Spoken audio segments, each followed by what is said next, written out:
നമസ്കാരം. Third some BA മലയാളത്തിൻ്റെ നവീന കവിത എന്ന പേപ്പറിൽ അതിൻ്റെ 4ാമത്തെ യൂണിറ്റ് സമകാലിക മലയാള കവിതയാണ്. ഈ യൂണിറ്റിലേക്കുള്ള ഒരു പ്രവേശകം എന്ന രീതിയിൽ തയ്യാറാക്കിയിട്ടുള്ള PPT ക്ലാസ്സാണ് ഇത്. എല്ലാവർക്കും ഈ ക്ലാസ്സിലേക്ക് സ്വാഗതം. ഈ യൂണിറ്റിൻ്റെ സ്പ്ലിറ്റപ്പ് ഇങ്ങനെയാണ്. മൊഡ്യൂൾ 4 കവിതയുടെ വർത്തമാനം, ദളിത് സ്ത്രീ പാരിസ്ഥിതിക രാഷ്ട്രീയത്തിൻ്റെ വികസിക്കുന്ന സൗന്ദര്യശാസ്ത്രം, നവമാധ്യമങ്ങളിലെ ആവിഷ്കാരങ്ങൾ. ഇതാണ് സാമാന്യ പഠനതലം. വിശദ പഠനത്തിന് മലയാള കവിതയുടെ പ്രബല സ്വഭാവങ്ങളെ പ്രതിനിധീകരിക്കുന്ന 8 കവികളുടെ കവിതകൾ കൊടുത്തിട്ടുണ്ട്. അത്താഴം A. അയ്യപ്പൻ, കൊട്ട S. ജോസഫ്, പന്ത് കായ്ക്കും മരം മോഹനകൃഷ്ണൻ കാലടി, കനം P. രാമൻ, നഷ്ടം KR ടോണി, മാർത്തോമ നഗറിലെ പ്രതിമകൾ PA നാസിമുദ്ദീൻ, ആനമയിലൊട്ടകം റഫീഖ് അഹമ്മദ്, കൂട്ടാന്തതയുടെ 70 വർഷങ്ങൾ MB മനോജ് എന്നീ കവിതകളാണ് വിശദ പഠനത്തിന് തന്നിട്ടുള്ളത്. നമുക്ക് ഈ യൂണിറ്റിലേക്ക് പ്രവേശിക്കാം. അതിനു മുമ്പ് വളരെ പ്രസിദ്ധമായിട്ടുള്ള PP രാമചന്ദ്രൻ്റെ ലളിതം എന്ന് പറയുന്ന കവിത നമുക്കൊന്ന് വായിക്കാം. ലളിതം PP രാമചന്ദ്രൻ. ഇവിടെയുണ്ടു ഞാൻ എന്നറിയിക്കുവാൻ മധുരമാമൊരു കൂവൽ മാത്രം മതി. ഇവിടെയുണ്ടായിരുന്നു ഞാൻ എന്നതിനൊരു വെറും തൂവൽ താഴെയിട്ടാൽ മതി. ഇനിയുമുണ്ടാകുമെന്നതിൻ സാക്ഷ്യമായി അടയിരുന്നതിൻ ചൂടുമാത്രം മതി. ഇതിലുമേറെ ലളിതമായി എങ്ങനെ കിളികൾ ആവിഷ്കരിക്കുന്നു ജീവനെ. എങ്ങനെയാണോ കിളികൾ വളരെ സ്വാഭാവികമായി ജൈവമായി അവരുടെ കൂവലിനെ, ഗാനത്തെ, അവരുടെ ജീവനെ, ജീവിത മധുരിമയെ ആവിഷ്കരിക്കുന്നത്, അതുപോലെയുള്ള ഒരു ജൈവക്രിയയാണ് പുതുകവിത എന്ന് PP രാമചന്ദ്രൻ പുതുകവിതയുടെ മാനിഫെസ്റ്റോ എന്നുകൂടി വിശേഷിപ്പിക്കപ്പെടുന്ന ഈ കവിതയിലൂടെ പ്രഖ്യാപിക്കുകയാണ്. ആധുനികതയ്ക്ക് ശേഷമുള്ള ഒരു സാഹിത്യഘട്ടത്തിലാണ് പുതുകവിത അല്ലെങ്കിൽ നവീന കവിത വേരോടിച്ച് നിൽക്കുന്നത് എന്ന് നമുക്കറിയാം. അതുകൊണ്ട് തന്നെ ആധുനികത, ആധുനികോത്തരത, ആധുനികാനന്തരത, ഉത്തരാധുനികത തുടങ്ങിയ പേരുകളെല്ലാം അറിയപ്പെടുന്ന ഈ സാഹിത്യഘട്ടത്തിൻ്റെ സവിശേഷതകൾ മനസ്സിലാക്കുന്നതിന് മുന്നോടിയായി നമുക്ക് ആധുനികതയുടെ ആ രീതിയിൽ വ്യവഹരിക്കപ്പെട്ട സാഹിത്യ പ്രസ്ഥാനത്തിൻ്റെ ചില സവിശേഷതകൾ ഒറ്റ നോട്ടത്തിലൊന്ന് ഓടിച്ച് നോക്കുന്നത് നന്നായിരിക്കും. നമുക്കറിയാം, വ്യവസായവൽക്കരണവും നഗരവൽക്കരണവുമായി ബന്ധപ്പെട്ട് മനുഷ്യജീവിതത്തിലുണ്ടായ അതിദ്രുതമായ പരിണാമങ്ങളോട് പൊരുത്തപ്പെടാനാവാതെ വന്ന മനസ്സിൻ്റെ വിഹ്വലതകളാണ് ആധുനികത പ്രസ്ഥാനം എന്ന പേരിൽ കലയിലും സാഹിത്യത്തിലും അറിയപ്പെടുന്ന മൂവ്മെൻറ്റിൻ്റെ പിന്നിൽ പ്രവർത്തിച്ച തത്വശാസ്ത്രം. അത് അസ്തിത്വ പ്രതിസന്ധിയുമായിട്ടും ശകലീകൃതമായ ജീവിതത്തിൻ്റെ വേദനയായിട്ടും ജീവിതത്തെ ചൂഴ്ന്നു നിൽക്കുന്ന അജ്ഞേയത, അറിവില്ലായ്മ, അവിശ്വാസം, അതുപോലെ അതിൻ്റെ അമൂർത്തത തുടങ്ങിയ കാര്യങ്ങളെക്കുറിച്ചുള്ള ഭീതി കലർന്ന അന്വേഷണമായിട്ടും ജീവിതത്തോട് പൊതുവെയുള്ള കലഹവും നിഷേധവും എല്ലാ വിധത്തിലുള്ള മൂല്യങ്ങളുടെയും നിരാസമായും ഒക്കെ പ്രവർത്തിക്കുമ്പോൾ അതിൽ നിന്ന് ഉൽപ്പാദിപ്പിക്കപ്പെടുന്ന കല അല്ലെങ്കിൽ സാഹിത്യം സ്വാഭാവികമായിട്ടും വൈയക്തികമായ ആവിഷ്കാരമായി ചുരുങ്ങുന്ന സ്ഥിതിയുണ്ടായി. സാമൂഹികതയുടെ മൂർത്തമായ തലത്തിൽ തന്നെയുള്ള സാമൂഹികതയുടെ നിഷേധമാണ് ആധുനികത പ്രസ്ഥാനമായി മാറുന്നത്. അപ്പം അതുകൊണ്ട് തന്നെ ഈ തീവ്രമായ വേദനയുടെ, അസ്തിത്വവ്യഥയുടെ വൈയക്തികമായ ആവിഷ്കാരങ്ങൾ പലപ്പോഴും സ്വപ്നാത്മകമായി തീരുകയും വളരെ ദുർഗ്രഹമായി മാറുകയും ചെയ്യും. ദുർഗ്രഹത അതിൻ്റെ ഒരു മുഖമുദ്രയായി മാറുകയായിരുന്നു.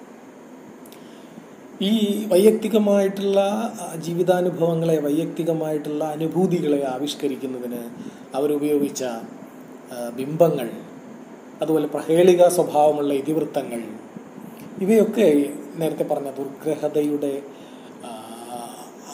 അളവ് വർദ്ധിപ്പിക്കുകയും സാഹിത്യകൃതിക്ക് മൊത്തത്തിൽ ഒരു പ്രഹേളിക സ്വഭാവം നൽകുകയും അവ്യാഖ്യേയമായിട്ടുള്ള ഒരവസ്ഥ അതിന് നൽകുകയും ചെയ്യും. ഇങ്ങനെയൊക്കെ ആയിരിക്കുമ്പോൾ തന്നെ മനുഷ്യകേന്ദ്രിതമായ ഒരു ഫിലോസഫി എന്ന രീതിയിൽ ഈ ആധുനികതാവാദം തീർത്തും ഏകസ്വരാത്മകമായിട്ടുള്ള ഒരു ദർശന പദ്ധതിയായി തുടരുകയും ചെയ്തു. അതേപോലെ തന്നെ ദാർശനികതാ നാട്യം, മരണാഭിമുഖ്യം തുടങ്ങിയ സാധനങ്ങളൊക്കെ ഇതിൻ്റെ ഈ പ്രസ്ഥാനത്തിൻ്റെ കൊടിയടയാളങ്ങളായിട്ട് ഉണ്ടായിരുന്നു. എല്ലാ പ്രവർത്തനത്തിലും ഏത് തരത്തിലുള്ള സാധാരണമായ ജീവിതാവസ്ഥകൾ ആവിഷ്കരിക്കുമ്പോൾ പോലും അതിനകത്ത് മുഴുവൻ വലിയ തരത്തിലുള്ള ഫിലോസഫി, ദാർശനികത അവതരിപ്പിക്കുന്ന തരത്തിലുള്ള നാട്യങ്ങൾ, അങ്ങനെയുള്ള, അതുപോലെ തന്നെ മരണാഭിമുഖ്യം, കാരണമില്ലാതെ തന്നെ മരണത്തോട് അഭിവാഞ്ച പ്രകടിപ്പിക്കുന്ന രീതി, ഇങ്ങനെയൊക്കെ. അതുപോലെ തന്നെ ലൈംഗികാസക്തി, വിപുലമായ തരത്തിലുള്ള ലൈംഗിക വാസനകളുടെ ആവിഷ്കാരവും അതിൻ്റെ ഒരു കേളീരംഗവുമായി ഈ സാഹിത്യ പ്രസ്ഥാനം മാറുന്നു. മറ്റൊന്ന് ലഹരി. ഞാൻ നേരത്തെ പറഞ്ഞ പോലെ ജീവിതത്തിൻ്റെ അസ്വാഭാവികതയും അതിൻ്റെ അമൂർത്തതയും അതിൻ്റെ നിരർത്ഥകതയും അതിൻ്റെ അസ്തിത്വമില്ലായ്മയൊക്കെ ചൂഴുന്നത് മനുഷ്യൻ്റെ ബോധം, ജീവിതത്തെക്കുറിച്ചുള്ള മനുഷ്യൻ്റെ ബോധത്തിൽ നിന്നാണ്. അപ്പോൾ അതുകൊണ്ട് ബോധത്തെ ഇല്ലാതെയാക്കുക എന്ന ലക്ഷ്യം വെച്ചുകൊണ്ട് ബോധമനസ്സിനെ ഉറക്കിക്കിടത്തുക, ഈ ജീവിതത്തിൻ്റെ വേദന അറിയാതിരിക്കുന്നതിന് വേണ്ടി അതിനെ ഉറക്കിക്കിടത്തുക എന്ന ലക്ഷ്യം വെച്ചുകൊണ്ട് നിരന്തരമായി ലഹരിയിൽ മുഴുകുകയും അങ്ങനെ അതിൽ നിന്നുണ്ടാകുന്ന അനുഭൂതികൾ, സൈക്കഡലിക് അനുഭൂതി, അത് ആവിഷ്കരിക്കുകയും ചെയ്യുന്ന തരത്തിലുള്ള ഒരു പ്രവണത.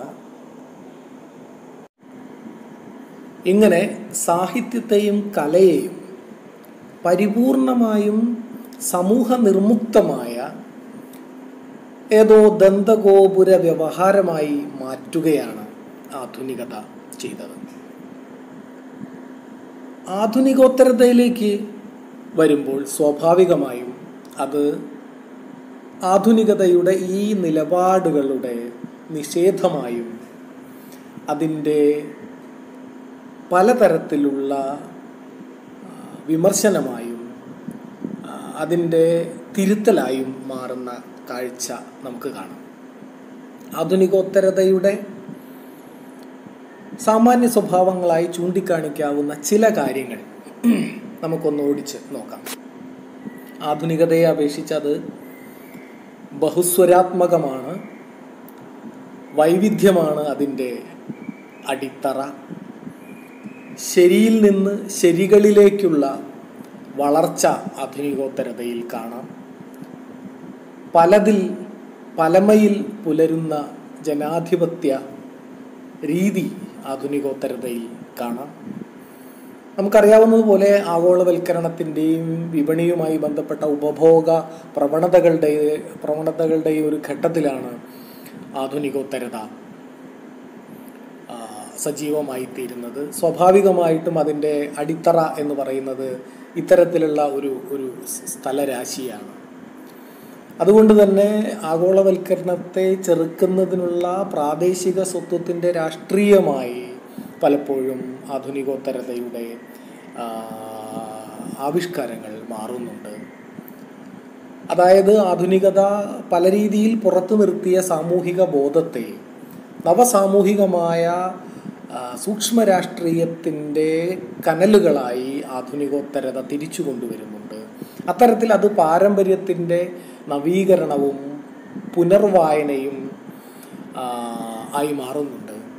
അതുപോലെ തന്നെ കപട ദാർശനികതയുടെ, ഞാൻ നേരത്തെ സൂചിപ്പിച്ച ആധുനികതയുടെ ദാർശനിക ഭാരത്തിൻ്റെ അതിനെ റദ്ദ് ചെയ്തുകൊണ്ട് പലപ്പോഴും അതിനെ പാരഡിവൽക്കരിച്ചുകൊണ്ട് പുതിയ കാലത്തിൻ്റെ സൂക്ഷ്മ രാഷ്ട്രീയ സമസ്യകളെ വിശകലനം ചെയ്യാൻ ആധുനികോത്തരത ശ്രമിക്കുന്നുണ്ട്. ആഗോളവൽക്കരണത്തിൻ്റെ വിപണിയുടെയൊക്കെ ഭാഗമായി മാർജിനലൈസ് ചെയ്യപ്പെടുന്ന, മുഖ്യധാരാ ജീവിതത്തിൽ നിന്ന് പുറന്തള്ളപ്പെടുന്ന അരിക് ജീവിതങ്ങളുടെ ആവിഷ്കാരമായി എഴുത്ത് ആധുനികോത്തരതയിൽ മാറുന്നുണ്ട്. അങ്ങനെ അത് ഉടലെഴുത്തും മണ്ണെഴുത്തും പെണ്ണെഴുത്തുമായി ആധുനികോത്തരതയിൽ ശക്തിപ്പെടുന്നുണ്ട്. ഉടൽ എന്ന് പറയുന്നത് ദളിതൻ്റെ ആയാലും സ്ത്രീയുടെ ആയാലും നൂറ്റാണ്ടുകളിലൂടെ അത് പേറി വന്ന അടിമത്ത ജീവിതത്തിൻ്റെ വലിയ അനുഭവങ്ങളുടെ തുറസ്സുകൾ ആധുനികോത്തരതയുടെ എഴുത്തു വിഷയമായി മാറുന്നുണ്ട്. ഇതിനൊക്കെ അപ്പുറത്ത് നമ്മുടെ കാലത്തിൻ്റെ സൈബർ സാങ്കേതിക ജീവിതത്തിൻ്റെ അതിസൂക്ഷ്മമായ അനുഭവമണ്ഡലങ്ങളെ, യാഥാർത്ഥ്യത്തിൻ്റെ പലമട്ടിലുള്ള പ്രതീതി യാഥാർത്ഥ്യം പോലെയുള്ള അനുഭവത്തിൻ്റെ ആവിഷ്കാരങ്ങൾ, ഇങ്ങനെ പല രീതിയിൽ പല മട്ടിൽ എഴുത്തിൻ്റെ വികസ്വരമായ ജനാധിപത്യ ബോധത്തെ കൂടെ നിർത്തുന്നതാണ് ആധുനികോത്തരതയുടെ എഴുത്തുകൾ. ആധുനികതയുമായി താരതമ്യം ചെയ്യുമ്പോൾ ഒരു തരത്തിലുമുള്ള ഏകശിലാത്മകതയോ ഏതെങ്കിലും ഒന്നോ രണ്ടോ രൂപത്തിൻ്റെയോ പ്രമേയത്തിൻ്റെയോ കേന്ദ്രീകൃതമായ ആധിപത്യമോ അത്തരത്തിലുള്ള രൂപഘടനകളുടെ പൊതുസമ്മതിയോ ഇല്ലാതെ പലതായിരിക്കുമ്പോൾ തന്നെ, പല ധാരകളിലേക്ക് വികസിക്കുമ്പോൾ തന്നെ ഒരുമിച്ച് ഒരു കുടക്കീഴിൽ അണിനിരക്കുന്ന പുതിയ കാലത്തിൻ്റെ എഴുത്ത് രീതിയായി ആധുനികോത്തരതയും അതിൻ്റെ ആ ഘട്ടത്തിൽ പുലരുന്ന പൊതുകവിതയും മാറുന്നു എന്നതാണ് നമുക്ക് മനസ്സിലാക്കാനാവുക.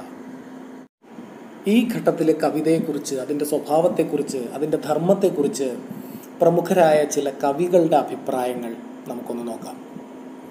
പി രാമചന്ദ്രൻ പറയുന്നത് നോക്കൂ. മഹാകവികളുടെ കാലം അസ്തമിച്ചു, മഹാനദികളുടെയും. ഇന്ന് പുഴയൊഴുകുന്നത് നടുവിലൂടെയല്ല, അരികുകളിലൂടെയാണ്. കവിതയിലും ഇന്ന് നടുവൊഴുക്ക്, അതായത് മുഖ്യധാര ഇല്ല. അത് അരികുകളെ ആവിഷ്കരിക്കുന്നു.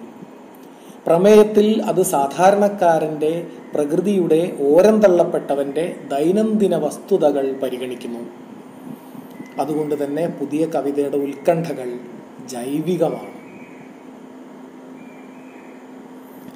റഫീഖ് അഹമ്മദ് പറയുന്നത് ഇങ്ങനെയാണ്: മനുഷ്യൻ്റെ പ്രാധാന്യം അംഗീകരിച്ചുകൊണ്ട് തന്നെ തീർത്തും മനുഷ്യകേന്ദ്രിതമായ ഒരു ലോകവീക്ഷണത്തെ പുതുകവിത നിരസിക്കുന്നതായി കാണാം. ആധുനികതയുടെ ഒരു പ്രത്യേകതയായിരുന്നു അത്. മനുഷ്യകേന്ദ്രിതമായ വീക്ഷണ സ്ഥാനത്തിലാണ് പ്രവർത്തിച്ചിരുന്നത്. പുതിയ കവിതയാകട്ടെ മനുഷ്യൻ്റെ പ്രാധാന്യം അംഗീകരിക്കുമ്പോൾ തന്നെ മനുഷ്യകേന്ദ്രിതമായ പ്രപഞ്ചബോധത്തെ അത് നിരസിക്കുന്നു. പാരിസ്ഥിതിക ബോധം എന്നത് ഇന്നത്തെ എഴുത്തിൽ പൂർവ്വ കവിതയിലെ കേവലമായ പ്രകൃതി പൂജയല്ല. അതുപോലെ രാഷ്ട്രീയം എന്നത് കുടിക്കുന്ന വെള്ളത്തിലും പ്രാണവായുവിലും പോലും കലർന്ന് കിടക്കുന്ന വസ്തുതയാണ് എന്നത് പുതിയ കാലത്തിൻ്റെ ബോധവികാസത്തിന് ഉദാഹരണമാണ് എന്നാണ് അദ്ദേഹം പറയുന്നത്. മറ്റൊരു പ്രസിദ്ധനായ കവി PN ഗോപികൃഷ്ണൻ പുതിയ ലോകക്രമത്തിൻ്റെ ടെക്നോപോളിയുടെ പേശിയും മുഷ്ടിയും ആയുധവുമായി സാങ്കേതികത മാറിക്കൊണ്ടിരിക്കെ ഉൾക്കാഴ്ചയുടെ ഒരു ബദൽ സാങ്കേതികതയാണ് കവിത എന്നുറപ്പിക്കേണ്ടത് അത്യാവശ്യമാണ്.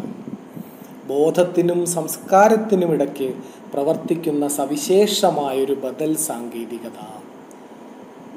അതിസാങ്കേതിക വിദ്യയുടെ ഈ കാലത്ത് മനുഷ്യനും അവൻ്റെ ബോധത്തിനുമിടയിൽ, അവൻ്റെ സംസ്കാരത്തിനുമിടയിലുള്ള ഒരു ബദൽ സാങ്കേതികതയായി മാറുന്ന ജൈവ വിശേഷമാണ്, അങ്ങനെ ആവണം കവിത എന്നാണ് PN ഗോപികൃഷ്ണൻ അഭിപ്രായപ്പെടുന്നത്. ഈ മൂന്ന് പ്രഗത്ഭരായ കവികളുടെ 3 അഭിപ്രായങ്ങൾ ഈ ആധുനികോത്തര കവിതയുടെ, പുതുകവിതയുടെ 3 മുഖങ്ങളെ അതിമനോഹരമായി അനാവരണം ചെയ്യുന്നതാണ്. ഇനി നമുക്ക് ആധുനികതയുടെ ഘട്ടത്തിലെ അതിൻ്റെ പ്രധാനപ്പെട്ട 3 ദശകങ്ങളിലെ 3 അടയാളങ്ങളെ പരിചയപ്പെടാം. ആധുനികത നമുക്കറിയാം 1960-കൾ മുതൽ 90-കൾ വരെ ഏതാണ്ട് നിലനിന്ന പ്രസ്ഥാനമായിരുന്നു. 1965 മുതൽ ഏതാണ്ട് 1990 വരെ നിലനിന്ന പ്രസ്ഥാനമായിരുന്നു. അപ്പോൾ അതിലെ ഒരു ഏതാണ്ട് 3 ദശകങ്ങൾക്ക് പ്രാതിനിധ്യ സ്വഭാവമുള്ള 3 സമാഹാരങ്ങൾ ചൂണ്ടിക്കാണിക്കുകയാണ്. പുതുമുദ്രകൾ 1965 വിഷ്ണുനാരായണൻ നമ്പൂതിരി എഡിറ്റ് ചെയ്ത ഒരു കവിതാ സമാഹാരമാണ്. ആധുനികതയുടെ ആദ്യഘട്ടത്തിലെ കവിതകളുടെ സ്വഭാവം ആ സമാഹാരം പ്രകടമാക്കുന്നുണ്ട്. 1972 സച്ചിദാനന്ദൻ എഡിറ്റ് ചെയ്ത ഹരിശ്രീ ഈ ആധുനികതയുടെ 2ാം ദശകത്തിലെ അതിൽ വന്ന പരിണാമങ്ങളും അതിൻ്റെ രാഷ്ട്രീയ ഉള്ളടക്കങ്ങളൊക്കെ വ്യക്തമാക്കുന്ന ഒരു സമാഹാരമാണ്. 1984 കലികാല കവിത എന്ന പേരിൽ ആറ്റൂർ രവിവർമ്മ എഡിറ്റ് ചെയ്ത സമാഹാരം പിൽക്കാല ആധുനികതയുടെ സ്വഭാവത്തെ വ്യക്തമാക്കുന്ന ഒരു ഇങ്ങനെ 3 സമാഹാരങ്ങൾ ഈ ആധുനികതയുടെ സ്വഭാവ വളർച്ചാ വികാസങ്ങളെയും പരിണാമങ്ങളെയും പ്രാതിനിധ്യ സ്വഭാവത്തോടെ അടയാളപ്പെടുത്തുന്നുണ്ട്. ഏതാണ്ട് ഇതിന് സമാനമായി ആധുനികോത്തരതയിലും നമുക്ക് 3 കാവ്യ സമാഹാരങ്ങൾ ചൂണ്ടിക്കാണിക്കാൻ പറ്റും. 1999 പുതുമൊഴി വഴികൾ എന്ന പേരിൽ ആറ്റൂർ രവിവർമ്മ എഡിറ്റ് ചെയ്ത സമാഹാരമാണത്. ഒരുപക്ഷെ മലയാളത്തിൽ ആധുനികോത്തര കവിതയുടെ സ്വഭാവത്തെയും അതിൻ്റെ പ്രാധാന്യത്തെയും പ്രസക്തിയെയും ഒക്കെ സ്ഥാപിച്ചെടുത്ത പുസ്തകങ്ങളിൽ ഒന്നുകൂടിയാണ് അത്. അത് കഴിയുമ്പോൾ 2000 KM വേണുഗോപാൽ എഡിറ്റ് ചെയ്ത യുവകവിതക്കൂട്ടം എന്ന് പറയുന്ന കവിതാ സമാഹാരം ഒരു ദശകത്തിന് ശേഷം വരുന്ന വ്യതിയാനങ്ങൾ, കവിതയ്ക്ക് വരുന്ന വ്യതിയാനങ്ങളെ അടയാളപ്പെടുത്തുന്നുണ്ട്. അതുപോലെ തന്നെ 2012 രാജേഷ് ചിറപ്പാട് സമാഹരിച്ച പുതുകാലം പുതുകവിതകൾ എന്ന് പറയുന്ന സമാഹാരവും കാലക്രമേണ ഏതാണ്ട് ആധുനികതയ്ക്ക് സമമായോ അതിൽ കൂടുതലോ ആയ കാലം ഇപ്പോൾ ആധുനികോത്തരതയുടേതായിട്ടുണ്ട്, അങ്ങനെ സംഭവിച്ചു കഴിഞ്ഞിട്ടുണ്ട്. അതുകൊണ്ട് തന്നെ ഇത്രയും നീണ്ട കാലത്തെ ഒരു പ്രസ്ഥാനമായി, ഒരൊറ്റ കാവ്യപ്രസ്ഥാനമായി പരിഗണിക്കുന്നതിലുള്ള അയുക്തികത പല രീതിയിൽ ചൂണ്ടിക്കാണിക്കപ്പെടുന്നുണ്ട്.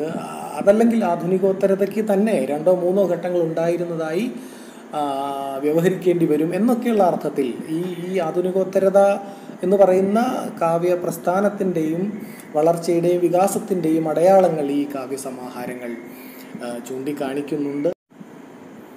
വീരാൻകുട്ടിയുടെ ആശ്ലേഷം എന്ന് പറയുന്ന കവിതയാണിത്. ഭൂമിക്കടിയിൽ വേരുകൾ കൊണ്ട് കെട്ടിപ്പിടിക്കുന്നു, ഇലകൾ തമ്മിൽ തൊടുമെന്ന് പേടിച്ച് നാം അകറ്റി നട്ട മരങ്ങൾ. ഭൂമിക്കടിയിൽ വേരുകൾ കൊണ്ട് കെട്ടിപ്പിടിക്കുന്നു, ഇലകൾ തമ്മിൽ തൊടുമെന്ന് പേടിച്ച് നാം അകറ്റി നട്ട മരങ്ങൾ.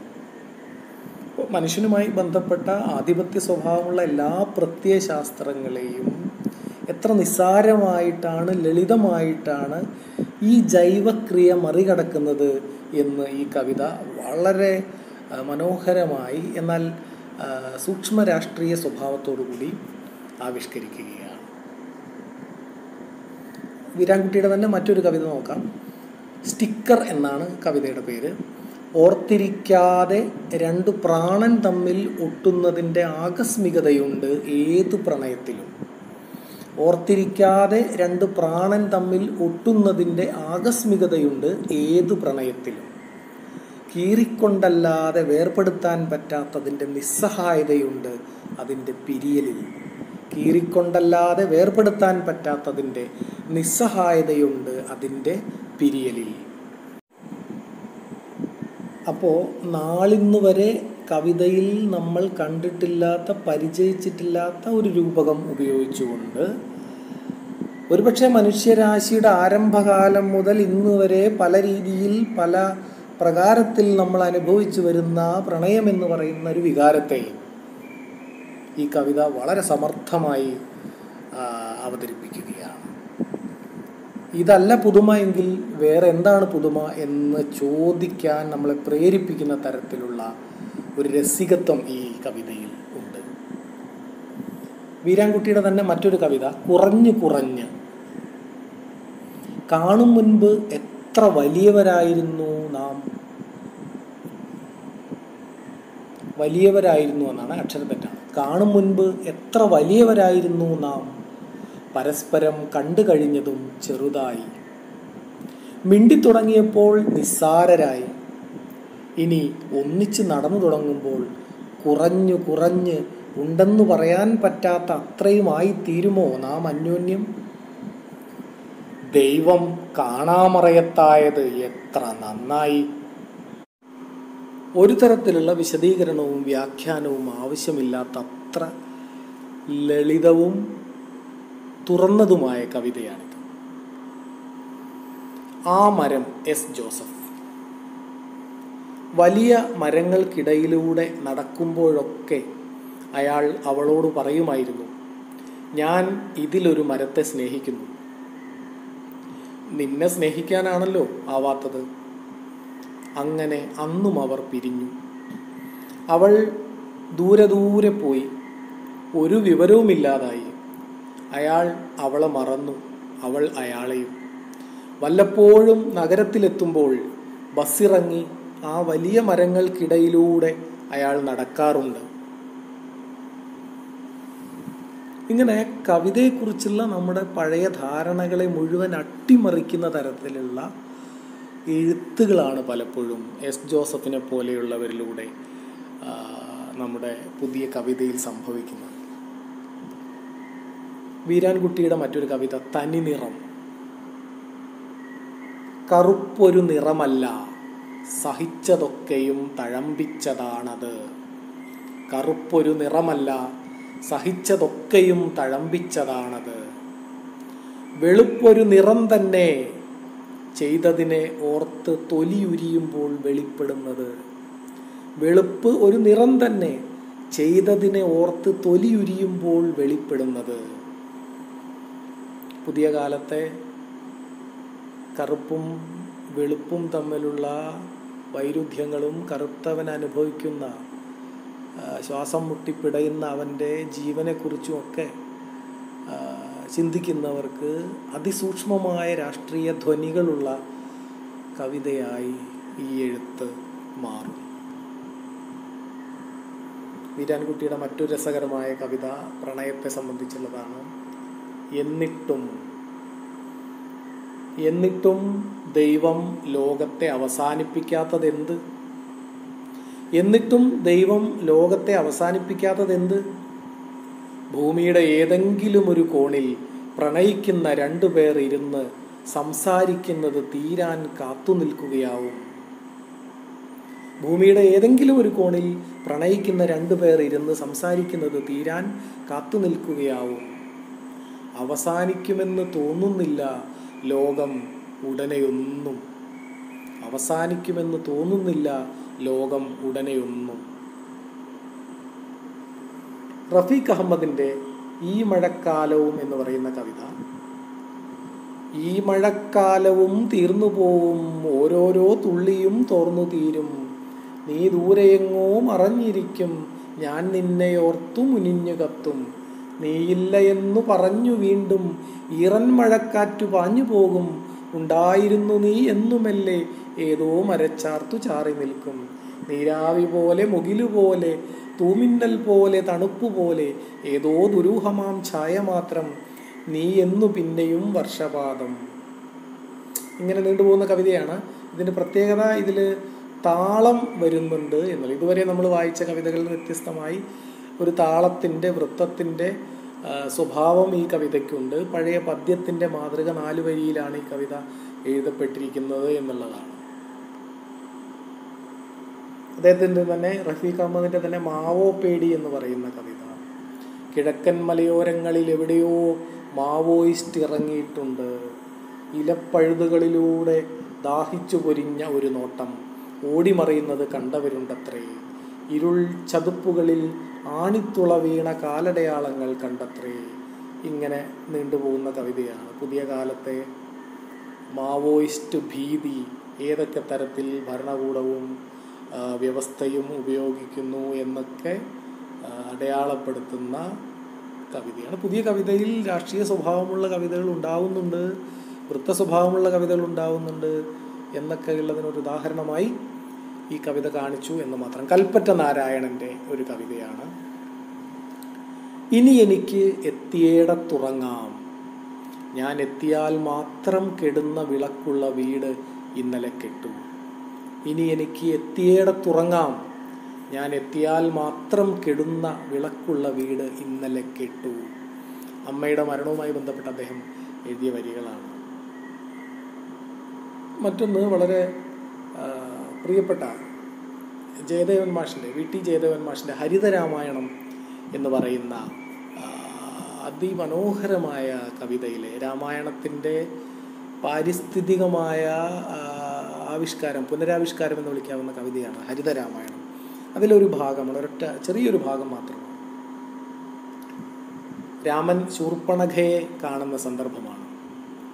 അറിഞ്ഞുകൂടാ എന്ത് കാരണത്താലാണ് ശൂർപ്പണഖയുടെ കറുത്ത സൗന്ദര്യത്തിന് നേരെ അരനിമിഷം മുഗ്ധനേത്രങ്ങളോടെ നിന്നുപോയതെന്ന്. അറിഞ്ഞുകൂടാ എന്ത് കാരണത്താലാണ് ശൂർപ്പണഖയുടെ കറുത്ത സൗന്ദര്യത്തിന് നേരെ അരനിമിഷം മുഗ്ധനേത്രങ്ങളോടെ നിന്നുപോയതെന്ന്.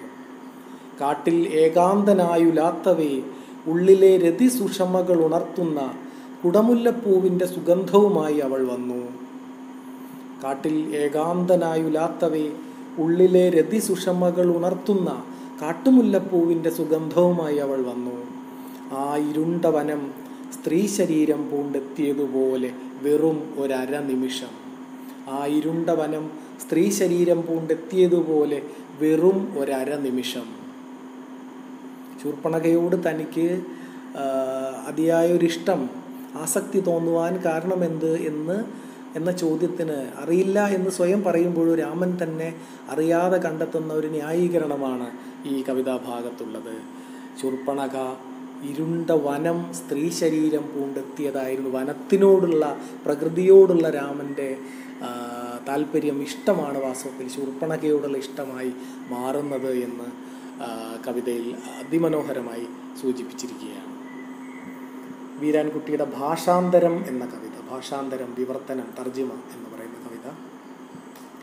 ഭാഷാകലാപം കഴിഞ്ഞ് ഒരു ദിവസം അഭയാർത്ഥി ക്യാമ്പ് സന്ദർശിക്കുകയുണ്ടായി.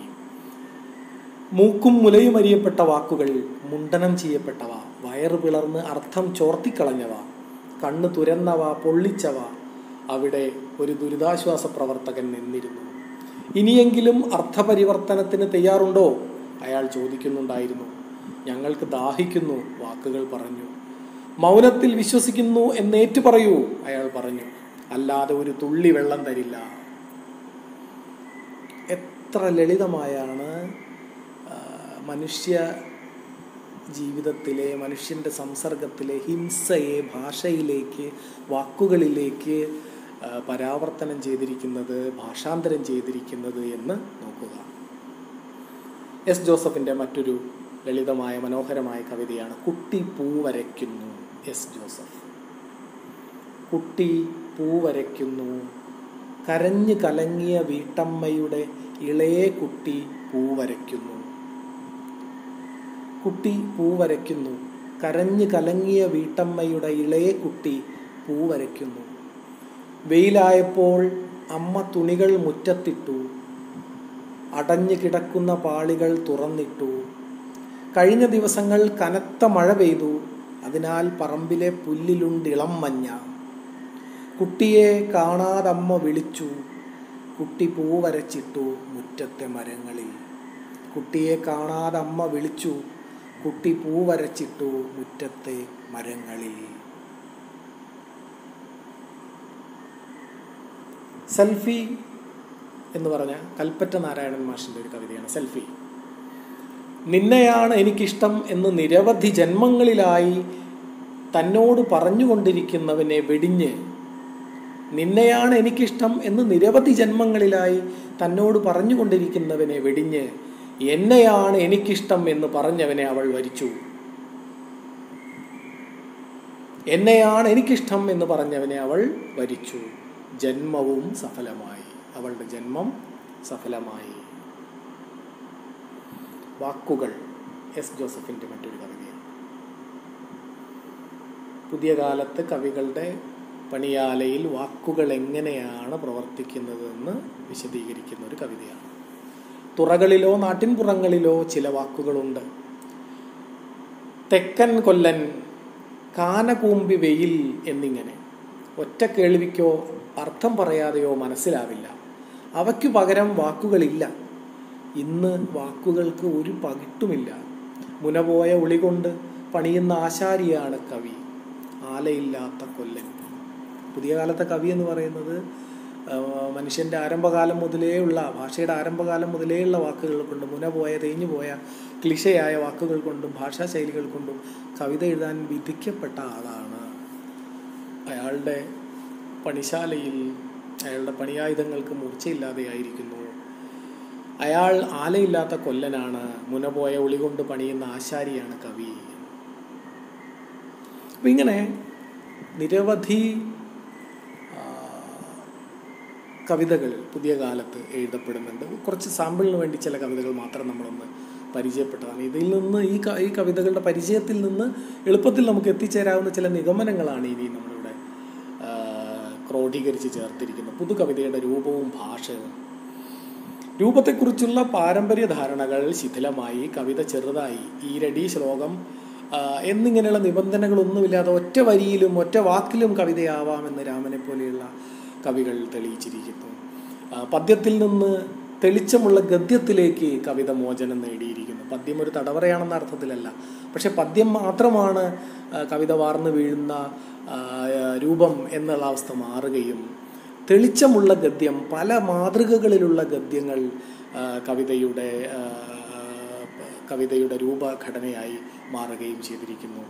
അതുപോലെ തന്നെ ചിത്രകല, സിനിമ, ഇതര മാധ്യമങ്ങൾ, ദൃശ്യമാധ്യമങ്ങൾ തുടങ്ങിയ പലതരത്തിലുള്ള വ്യത്യസ്തങ്ങളായ മാധ്യമങ്ങളുടെ ഘടനയും ആഖ്യാനവും അതിൻ്റെ രൂപവും ഒക്കെ ആവിഷ്കാര രീതിയുമൊക്കെ കവിത സ്വീകരിക്കുന്നു. അങ്ങനെ അടിമുടി കവിത അതിൻ്റെ ആവിഷ്കാര രീതികളെ, രൂപത്തെ, ഘടനകളെയൊക്കെ നവീകരിക്കുന്നു.